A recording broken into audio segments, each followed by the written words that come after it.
Ladies and gentlemen, education, emotions and politics can be a very intense combination, and the bitter rivalry playing out between the centre and Tamil Nadu, for that matter, is laced with just this. Tamil Nadu is accusing the centre of agenda, of furthering RSS ideology with what it calls sneaking in its push for Sanskrit and Hindi. From translation of parliamentary proceedings in Sanskrit to the national education policy's alleged imposition of Hindi. Union Education Minister Dharmendra Pradhan took this head on, saying centre is committed to implementing the national education policy, that he respects all languages and that NEP gives the emphasis to mother tongue. The national education policy, which we will be referring to as NEP, gives emphasis to the mother tongue, is what Dharmendra Pradhan has said. In fact, he went on to say that Tamil is one of the oldest languages of our civilization. What's wrong if a student in Tamil Nadu learns multilingual aspects in education? It can be Tamil, English and other Indian languages. There's no imposition of Hindi or any other language on them. Some friends in Tamil Nadu are doing politics, but Government of India is committed to implementing the national education policy. Well, that's what Dharmendra Pradhan has said. Let's listen in. NEP में बड़े स्पष्टता के साथ कहा गया कि त्रिभाषी शिक्षा प्रणाली को देश में लागू करना ही चाहिए। 3 भाषा में विद्यार्थी पढ़ सकता है। इन तीनों में से एक तो मातृभाषा ही होगा, बाकी जो 2 भाषा में कम से कम एक भाषा और भारतीय भाषा ही होनी चाहिए। किसी भाषा को किसी भी राज्य में इम्पोज करने का, लादने का कोई आवश्यकता ही नहीं है। ये विद्यार्थी की स्वेच्छा से होगा। Strongly condemn it. We will never accept the 3-language policy. We will always stick to 2 language. Is this applicable only for government schools? What about private schools where 3 languages are being taught? I am talking about the government school now, and because the fund has to come from the central government. So what is this NEP or the National Education Policy? Well, it's a 3-language national education policy of the Modi government, where one language is going to be the mother tongue. The second language can be any Indian language, and the language or the third language could be any language. It doesn't have to be an Indian language. So here's where you can get your English as well. Now, states as well as students can choose the combination, and there's no language that's been made mandatory or compulsory, is what the officials claim in this particular case. But of course, the mother tongue gets priority. So what is Tamil Nadu objecting to? Well, Tamil Nadu claims that it sneaks in or enforces Hindi from the back door. That NEP sneaks in and enforces Hindi from the back door. Secondly, Tamil Nadu claims they have a 2-language policy, that is, Tamil and English are mandatory subjects. Students may opt for a third language. Tamil is the key to their cultural identity. English ensures global opportunities. So why should there be a third language? So why are they being forced to turn to a third language policy is what Tamil Nadu is asking. And of course, the political sensitivities have peaked and are clearly visible from the passionate back and forth between the DMK MP Maran, as well, who objected to the translation of parliamentary proceedings in Sanskrit, and the Lok Sabha Speaker Om Prakash Birla's very passionate counter, calling Sanskrit a primary language, which of course many have objected to, and saying, what's the problem if Sanskrit is one among the 22 languages that the proceedings are being translated into? DMK quipped wastage of taxpayers' money and said pushing for Sanskrit and Hindi are both part of RSS's agenda. So what's the truth of it all? Remember, at the heart of it is an educational policy that will impact the future of scores of students in India. It of course claims that it does away with the 10+2 model, instead replaces it with the 5+3+3+4 education structure, with development needs of children between the age of 3 to 18 being the focus. So, is there a linguistic fault line in the policy, or is it a political smokescreen? I'm being joined at this point by Professor Chambi Puranik, who's a retired HOD for Political Science, Karnataka State Open University. Furkan Kamar, who's an educationist. Thank you very much, both of you, for joining me.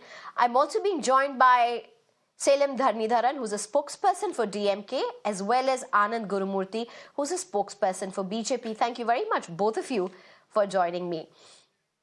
Well, let me just start with you, Salem Dharanidharan, since a lot has been said by the DMK government in Tamil Nadu. Let's start with a very basic question. Where do you think is imposition of Sanskrit or Hindi, whether it be the translation of proceedings in Sanskrit in Tamil Nadu or whether it be the NEP three-language policy? Now, the centre claims, why are they going after Hindi imposition? We are not saying study Hindi. It could be any Indian language except the regional language, which of course is the mother tongue language and gets the first priority. So let's just make this clear. Where do you see the imposition happen?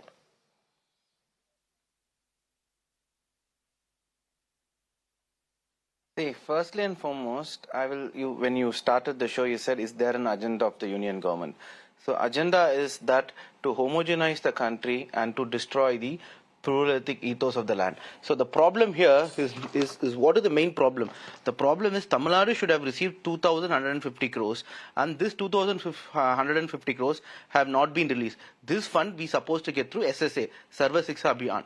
What is Sarva Shiksha Abhiyan? It was introduced in 2001 to give universal access to education.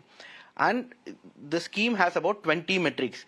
Access of girls in schools, schools having toilets, schools having computer lab, so on and so forth. In all these metrics, Tamil Nadu ranks in the top 10 and is one of the top 5 best performing states.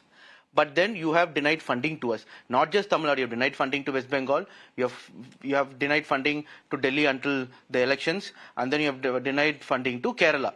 And what are these states? These are our opposition rule states. Why have you denied funding? You are saying you have to sign MOU for PM Shri schools. And then the caveat of signing PM Shri school is that you have to sign NEP. So break how that is out. these two, Mr. Salem, three break things that. linked? You have They are not to linked. sign One is MOU scheme A, for other is which scheme B, schools? other is Viewers scheme C. need to understand. So if you are saying the centre is accusing or alleging or demanding that you have to sign the MOU for which schools? Explain that.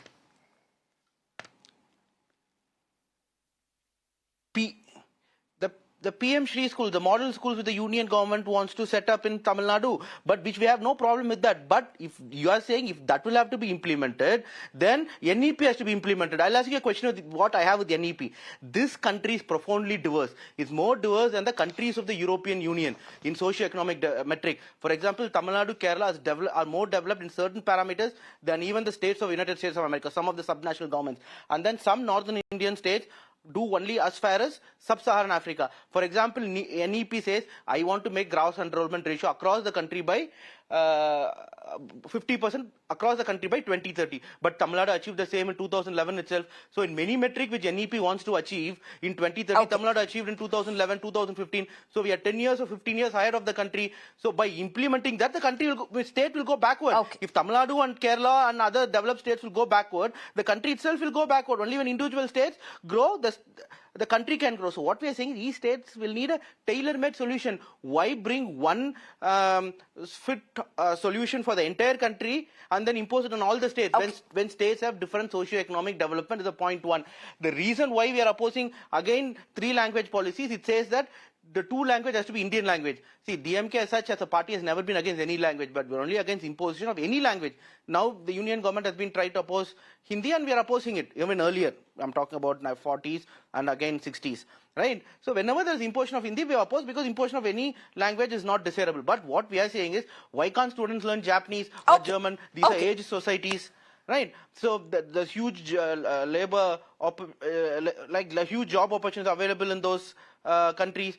In fact, in Tamil Nadu government, we teach students French. There's an Alliance Française, there's an agreement. Some government schools are even teaching Japanese in Chennai Corporation. All this, maybe you may not be aware. But the point is the 2 language being Indian language, what will realistically happen is that the other Indian language will be only Hindi because that's the dominant language by number of population speaking in northern Indian states. Okay, Mr. Salem, I've given you quite some time. You have brought out your concerns. You've brought out your concerns. Ideally, I would have liked to get an academician to really respond to you, but I will get an Anand Gurumurthy first to respond to you. Anand Gurumurthy, here's the 3 main points that the DMK as well as what Salem Dharanidharan has right now objected to. 1 is attempts to homogenize. 2, if you are talking about a homogeneous efforts, there are states in the southern India for that matter who have achieved things that you want to achieve at the national level far before. Why are you arm twisting them is what he's saying with the lack of funds or not giving them funds to follow what you think is the best model top-down approach. Why not allow states to do? Because it's a concurrent list. Let's just start with this. So go ahead, Anand Gurumurthy.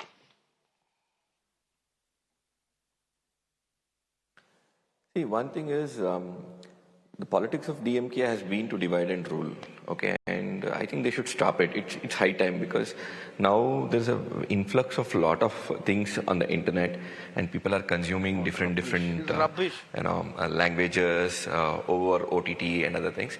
So it is, sir, I didn't disturb you. Please give me 2 minutes.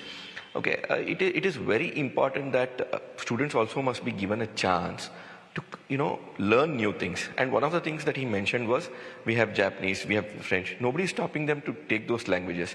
We're just telling that students must also get an opportunity to learn one more Indian language. And this is something which DMK doesn't want to happen because they are trying to push in an agenda. They're trying to, prop up the emotions of people and they're surviving on it. So they want to, for their own survival, they're spoiling the prospects of students, which is what they're doing, and they think that they can continue to do. But students, if you go and talk in Tamil Nadu, students are rejecting that. They want to intermingle. They want to, learn new things. And NEP is all about learning new things at their own pace. So NEP is a very good boon for the students, and students should adopt it and, reject DMK in the coming days. Is that your response? All right. I have more to ask both of you, but allow me to just get in our experts at this point. Can I just... Mr. Salem, I'll come to you. I know you have some points to raise. Just 10 seconds, madam, 10 seconds. Okay, then I'll have to go back to him for a right to respond. All right. Okay, go ahead.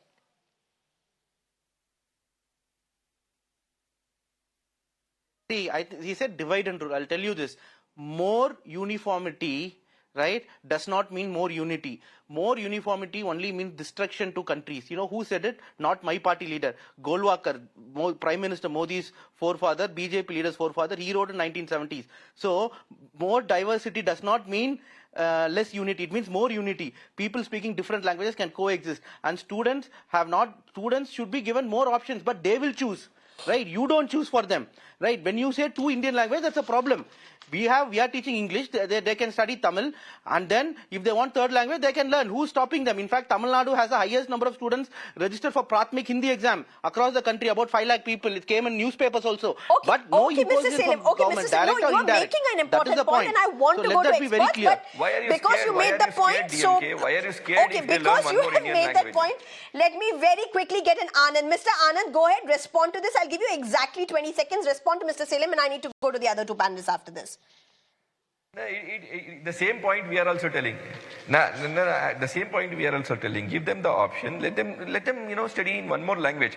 And one more thing. Now, due to people moving around in India, in the last 20 years, people are moving around different states. So, giving one more option will give them an option to teach their children their mother tongue. For example, if someone from Karnataka is working in Tamil Nadu and the school teaches Kannada, they'll be happy to let the kid learn Kannada too. So these are things which are very good. If someone from Tamil Nadu comes to Karnataka and has an option to learn Tamil, they will be more than happy, right? But I don't know, DMK has to try to boss over things and say, no, we're not going to allow, it's going to spoil things. But people are understanding. Right. In fact, the students have understood it completely. So I don't have to, reiterate it. Okay, I'll be honest, I think most of the students just want to know what they have to study and how much marks they have to score. That's really one thing that students across the political spectrum really want to focus on, and they're just hoping they'll be allowed to focus that. But let me get in Professor Chambi Puranik as well as Furkan Kamar. You both have a very important job at hand, and that is to get in a very academic debate and break it down into very simple format for people to be able to understand. Here's my very simple question to both of you. First question.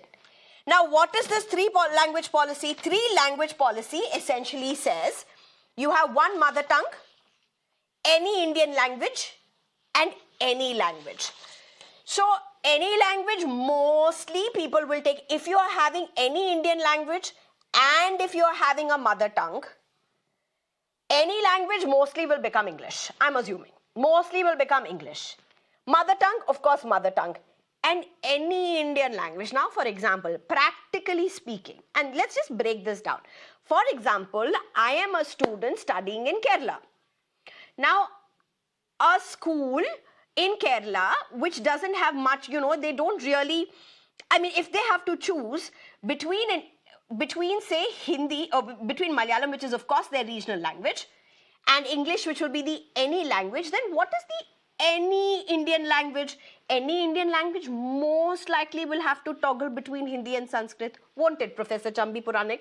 Am I wrong in assuming this? No, you are not wrong.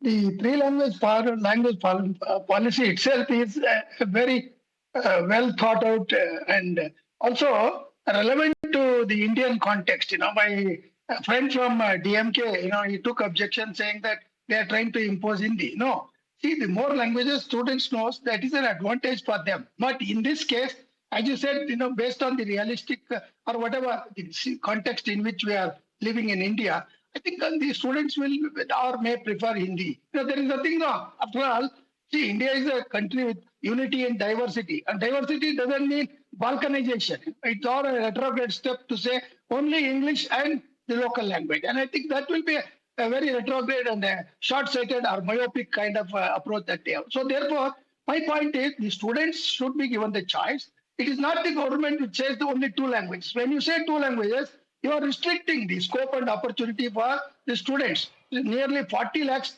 students of Tamil Nadu, they are expecting some kind of favorable funding and also innovative approach to impart education through central intervention. So we are in a federal setup, So there should not be an antagonistic approach. The federal cooperative and competitive approach should be based on quality and also the kind of future opportunities that students are going to get. So by learning Hindi, I think the students of Tamil Nadu will be definitely having an advantage or edge over others. Instead of studying some other language where it is not going to be used. Even Sanskrit for that example. Sanskrit students may not operate. Professor Chambi Puranik, here's my question. So what is the problem in saying one mother tongue and any two languages? Let them choose. There is nothing wrong. There is nothing wrong, the kind of political approach, This is a. So why one mother tongue? No, let me finish my question. So why one mother tongue? No. Here, Professor, 1 minute, Professor. Genuinely, I'm asking you these questions that people have questions in their mind. And that's why we have you in the panel. So you have one mother tongue, then you have any Indian language, and then you have any language. So why not have one mother tongue and any two languages? You want to study Hindi, you study Hindi. You want to study French and English, you study French and English. You want to study Bengali and English, you study Bengali and English. As much of practical reality, that's going to be unlikely. But if it's so much about students making the choice, why not this? Practically, why do you think? Why not this? The students may have a chance or choice to opt for Indian language only. But the question is, here Tamil Nadu government has said that English and Tamil, that is their preference. So they don't want the student to learn the third language. Or earlier they were saying that the students were studying French, Japanese, and etc., German and all that. That is not, I think, as the earlier speaker said, that opportunity is there for students. But students have to think of their future. From the point of view of future, I think there is nothing wrong in saying that a third language, which can be Hindi or Sanskrit or any other language for that matter. That is not the problem. The problem with this is that's the point. They have not said Hindi or Sanskrit, but by default it will become Hindi or Sanskrit, and that's what DMK is saying. And as you said, let me just get in Furkan Kamar. Furkan Kamar, here's my question to you, Furkan Kamar. Let's listen to you heard what the professor said. Now, Furkan Kamar, here's the question that DMK is asking, and DMK is alleging this, that every time you have to choose between a mother tongue plus any Indian language plus any language, by default, it's going to be Sanskrit or Hindi. That is going to be the choice for any Indian language. But if you look at the larger picture, you have one school of thought that says, what's wrong if you have to study all three languages? It's going to help you long term. Is that how you see it? Do you have concerns over this policy? Are there linguistic fault lines to this? No, there is nothing wrong in this policy, which is a kind of flexible policy also, because no student is forced to learn any particular language. Professor, allow me to get in Furkan Kamar. Professor, allow me to get in Furkan Kamar. He's been very patiently waiting. Let him speak, sir. Let him speak. Go ahead, Mr. Furkan Kamar. That the language policy is just one of the so many issues about which many states have difficulties and problems. The way I see it, that India is a union of states where there are certain freedoms and autonomies given to the state government, and India is too diverse to be regulated by a uniform system. And therefore, all previous education policies had the provision where state had the role to play. State also invest on their education system. Now, coming specifically to this language issue that you are raising, maybe today's trigger is the language issue. I think because of the trust deficits and because of the different lingua that the policy document uses has created a lot of problem, because all of us are saying mother tongue, but if you read the National Education Policy document, it uses the term home language. Now, that is a total departure from the previous accepted understanding that, okay, the mother tongue is the best tongue in which the student would be taught, and that would be the natural choice for a student to take. And then we will take a language which is more linked to market opportunities, jobs, and so on, and let the choice be given to students and let them also study foreign language or any Indian language. But aside from the language issues, there are many others. For example, many states have issues about the centralized admission systems for universities, for medical entrance, all of those things. And we know that people from many states do not do as well in the NEET examination as people from the CBSE board do.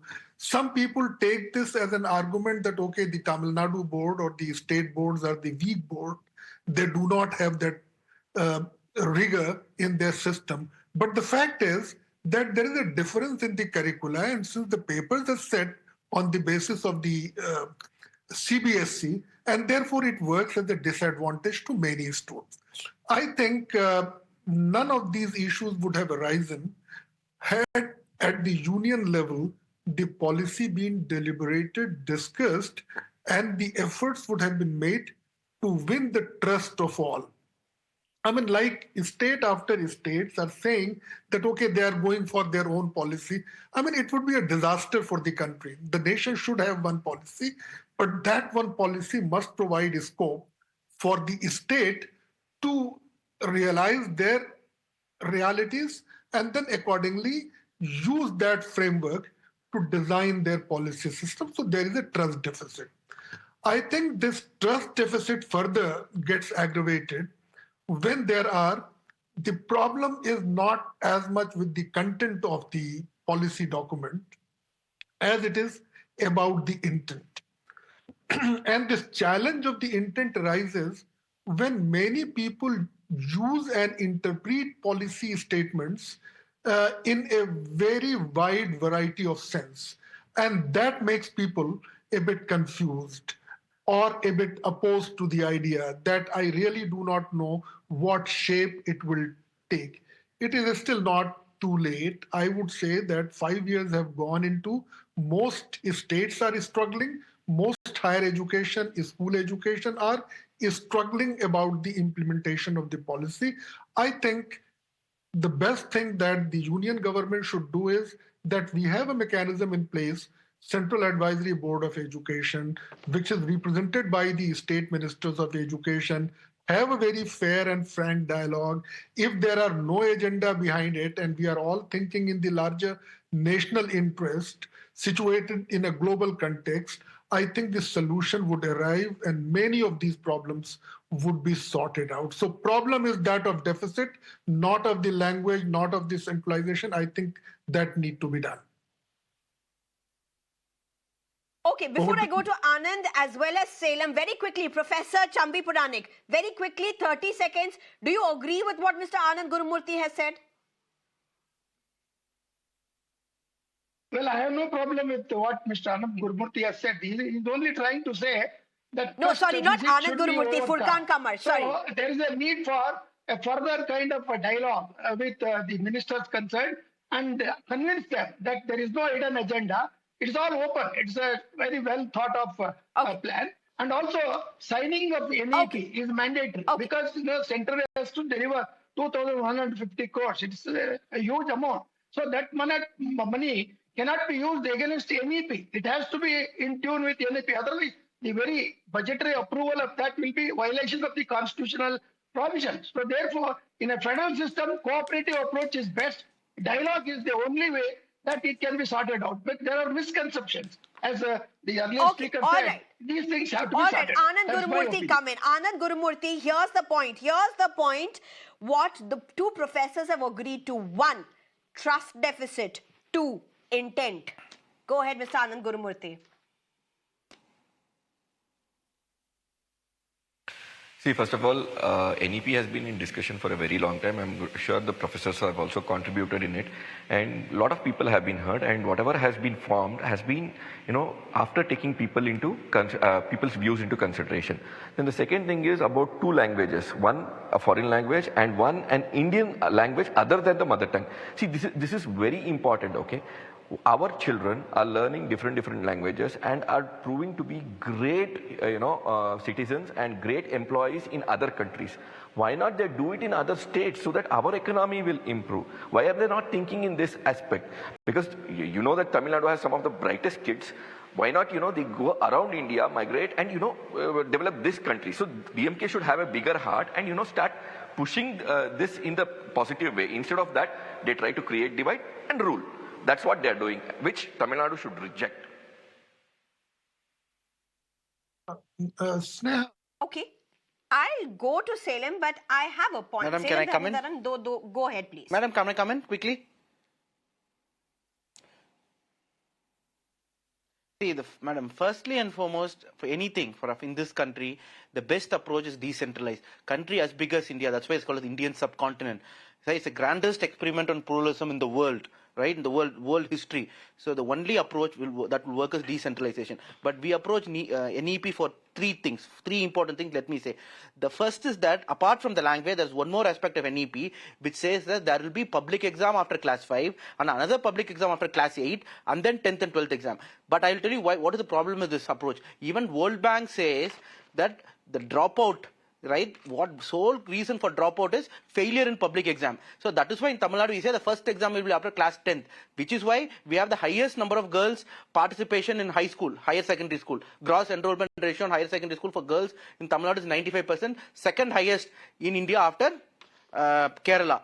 And second, I will tell you, when the professors also spoke, they said, why not the students be given a choice to choose any 2 languages? That's why I'm saying, why should it be after Tamil, their mother tongue? They can choose any 2 languages. It could be English, it could be Hindi, it could be Malayalam, it could be French, it could be German, it could be Arabic. Why not give that option? Why say Indian language? Kendriya Vidyalaya schools in Tamil Nadu do not have Tamil teachers. So these are the things that create trust deficit, that through backdoor you are trying to bring Hindi. And another aspect is when it comes to migration, Tamil Nadu receives the net highest migration into the country. Tamil Nadu receives about 1.5 million people coming into the state. So there is a need for people to learn Tamil. And again, working language of white collar job across the world is English. Even IT company, finance company in Noida, Uttar Pradesh, people speak English. That's the working language, not Hindi. Or go to Ahmedabad, working language of white collar jobs is English in offices. Emails are written in English. Or go to Maharashtra.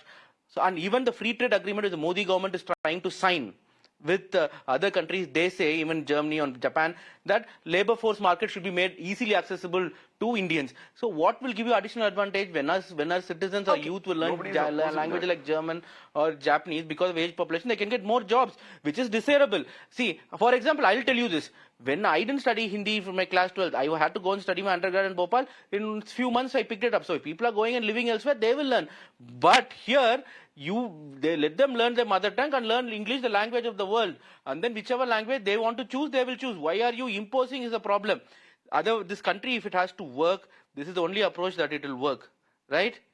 NEP is unfair. It cannot impose one policy on all states in this country. No. It is as ridiculous as it can get, because the states are profoundly diverse. That's my previous point. Okay, before I go to Anand Gurumurthy for his response to Salem Dharanidharan, and I have concerns with what Anand Gurumurthy has also said, so I'll go to him. But Salem Dharanidharan, to a point that you have said you may have your objections to NEP, and that's fair. You may have your own concerns about the language. But to one point that you put, that after class 10th, there is the first examination that children have gone through, and therefore you have more girls enrolled. There may be questions to that as well. So I'm not saying what you are doing is perfect. I'm not saying what the NEP is perfect. No. But when you are making that argument, isn't that the very essence, that why the first public examination after class 10th? What's the concern? What's the fear? If children are equipped to handle it, let them handle it, train them to handle it, get in the infrastructure to handle it, which Tamil Nadu surely can. And here in NEP also, since you raised this point, NEP says if you do not pass a particular examination, within 2 months you need to take that exam again, and if still you don't pass, you have to repeat a year. Technically, is that a concern, Mr. Salem Dharanidharan?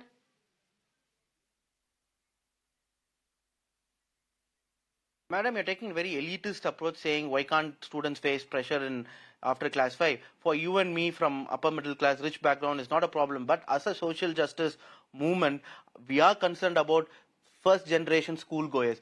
We are concerned about tribal kids living in remote part of the village. They should not discontinue their school. Right? I am not saying it. Even the World Bank research, OECD research, Asian Development Bank research is saying one of the greatest contributors to school dropout is failure in exam. Right? Which is why we try to not give that much pressure at a young age, because let's say someone born to an illiterate parent from the remotest tribal village, after if they have 15 years of schooling, then they can handle the pressure in a much better way than after class 10th. I am not saying it. Data says it. Research says it. Okay. You can go and see n number of research written on this matter, access to education. And that's the best policy. And has the policy proved or not? That is why we have 95% girls in higher secondary school. Is Gujarat having it 50%?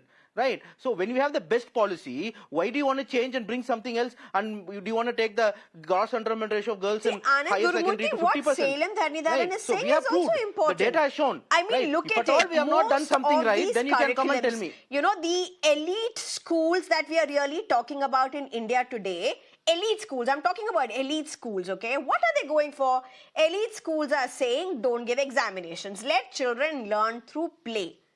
Let children learn. The first 5 years, in fact, parents who can afford, they really look forward to find those schools where children will not be taking those annual examinations till a certain class. In fact, there are some schools which do it till class 7, till class 8. They have different methodologies of learning, and eventually they get into the examination system.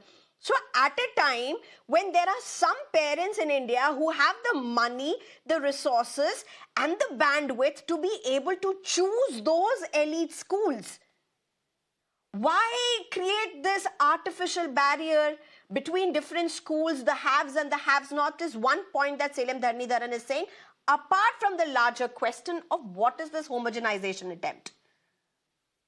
See, basically, I want to question him on one thing. He says that, this will lead to school dropouts and other things. From 75 years, Tamil Nadu has the same policy. And he still says that there are many illiterate people and other things. So he's contradicting himself.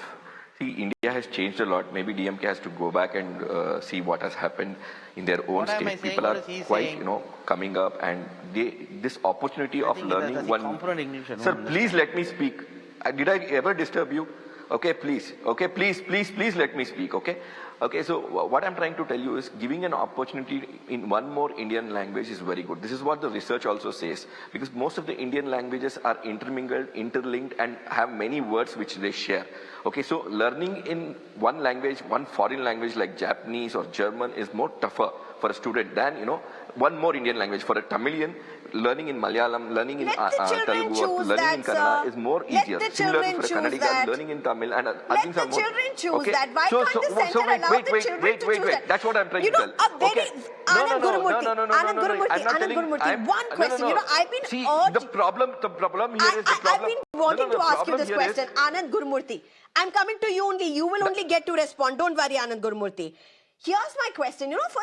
For a long time, generations in India, but even my generation for that matter, who possibly studied in CBSE schools, what were we made to do? We were made to do Hindi, we were made to do English, and we were made to do Sanskrit.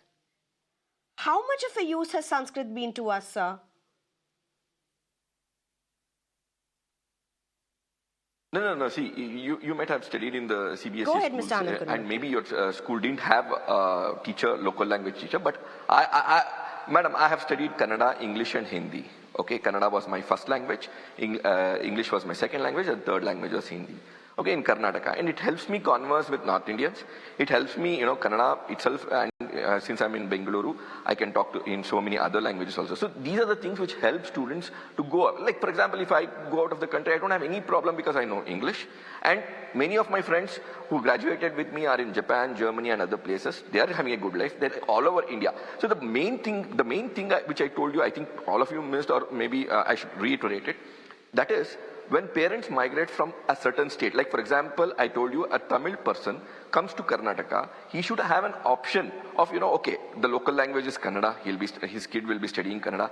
Okay, he takes up one more, foreign language, maybe English. Let him also study Tamil, no? Why should he not get a chance? Similarly, when a Kannadiga goes to Tamil Nadu, let him get a chance to study an Indian language.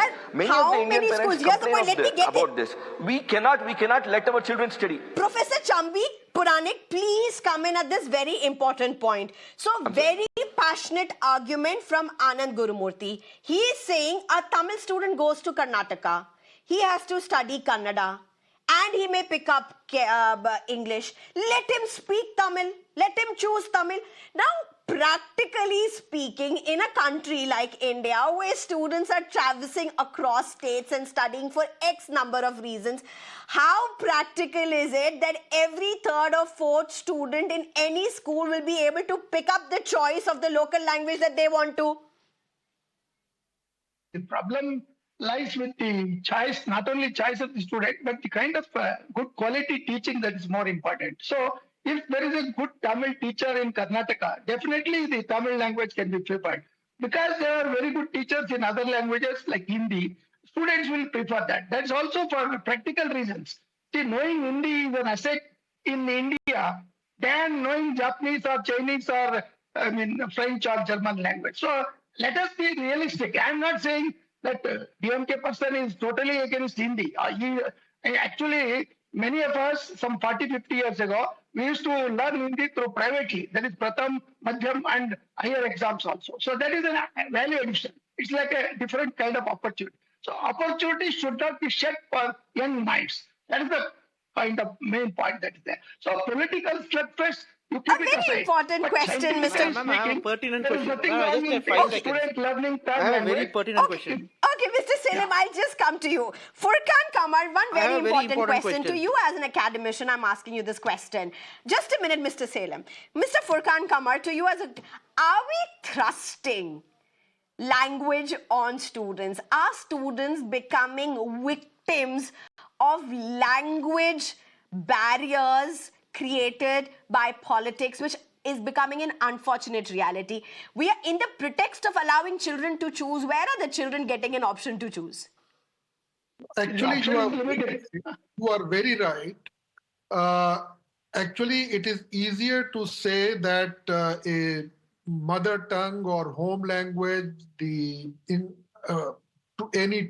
one Indian language, it's easier. But I think the choices of the students are very well constrained by the availability of the teachers in these schools.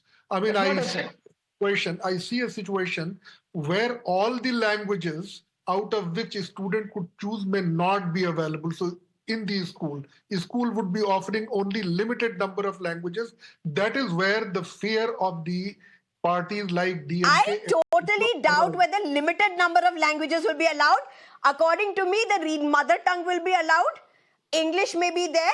and then there will be Hindi or Sanskrit, because practically speaking, if there is one student from Bihar, one student from Kerala, one student from Tamil Nadu, one student from West Bengal, one student from Jammu and Kashmir, and they opt for X number of language which is there in the list, how is that practically possible to be taught? Exactly. So these are the real issues, and I think these could be thrashed out through dialogue. And two more clarification that I would like to give here. Say, for example, it was mentioned by Mr. Gurumurthy that the center spends so much money on the school education and on higher education. But we should remember that the state spends twice as much as the centers do. Second, the states are the major players in providing education to students. So it is in the concurrent layers that you already mentioned, and I think we should respect this. I think this point was raised that you make everything uniform, and then still you may not be able to attain the quality and you may not serve the purpose of the national integrity. I think these issues need to be taken care. And one final input that I would like to say, Mr. Gurumurthy, you said that the policy was discussed. The broad contours of policy was discussed. The 500-page draft of the policy was placed before the Central Advisory Board of Education. But then once you culled it out to 67, 68 pages, that was not even presented before the Central Advisory Board on Education. That was not even placed in the parliament. So I think all of these mistrust, confusion, controversies are arising out of that. And I personally think that it is mainly the responsibility of the center to take all stakeholders on board in the larger national interest. Okay, Mr. Anand Gurumurthy, please respond. And after that, I'll go to Salem Dharanidharan. Mr. Anand Gurumurthy, please respond. See, we are open to any number of dialogues. It can continue because education is, heart of our nation, and we can continue the dialogue. There's nothing wrong in, professors suggesting more and more number of dialogues. That's okay. But I want to just add one more thing here, very important, I feel. And that is, we are missing out again one more point, that internet is something, which is providing education in a very different way. So lack of teachers, all these things can be curbed through internet education and other things. So for one language, if there is a necessity, or the students can, group together, like in Bengaluru, what we see is there are more number of students from other states in northeast of Bengaluru. So there are many schools mushrooming which, cater to those students. Similarly, they can have online class facilities and other things, which is something technology can provide. So I'm telling, let it be open to students, as the anchor is telling. We are very open to what the student wants to learn. But the thing is, in Tamil Nadu, they just want to divide the people, and that is something which is only specific, which is happening in Tamil Nadu. All other states are very happy to take this. Okay, that's interesting point. Salem Dharanidharan, last response from you, and here's a question that everybody we have to start asked, off, madam. We have to start off with things, and only such a then big it goes.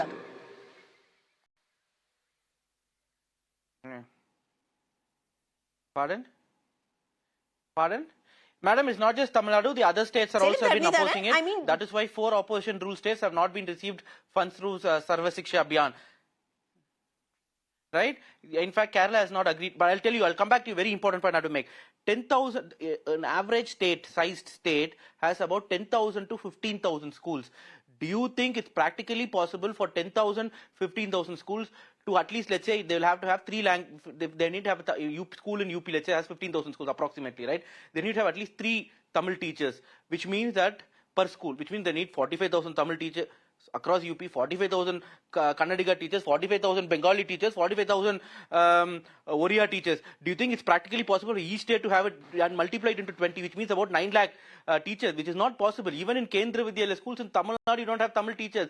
That is why I'm saying new education policy, 2 Indian language is only indirect way of bringing in Hindi. And the BJP spokesman only says divide and rule, divide and rule. Where is DMK dividing and ruling? DMK is the only party which is the most inclusive party in the world. It is the BJP that divides and rules. We know the Goa Chief Minister will go participate in Beef Biryani Festival, and then the same Chief Minister of Uttar Pradesh, same in Uttar Pradesh, BJP Karyakartas will massacre a person because he's carrying, on pretext that he's carrying beef meat. That is BJP's double standard. And they come and tell we divide and I rule. think that's going in a very different tangent. But ladies and gentlemen, we are out of time. A very humble attempt, a sincere attempt to get different stakeholders to discuss a very, very important issue. Ladies and gentlemen, this is about the future of this country. Yeah. Children who are going to be getting into schools, who are going to be getting out of schools, who should have the choice of what they need to learn, particularly in terms of language.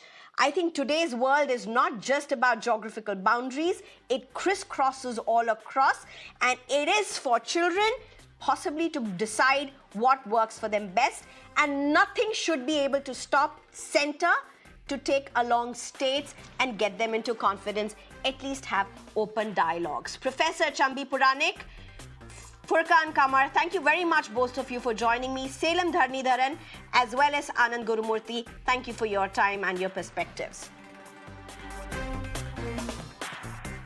Time for a very short break. On the other side, news and updates.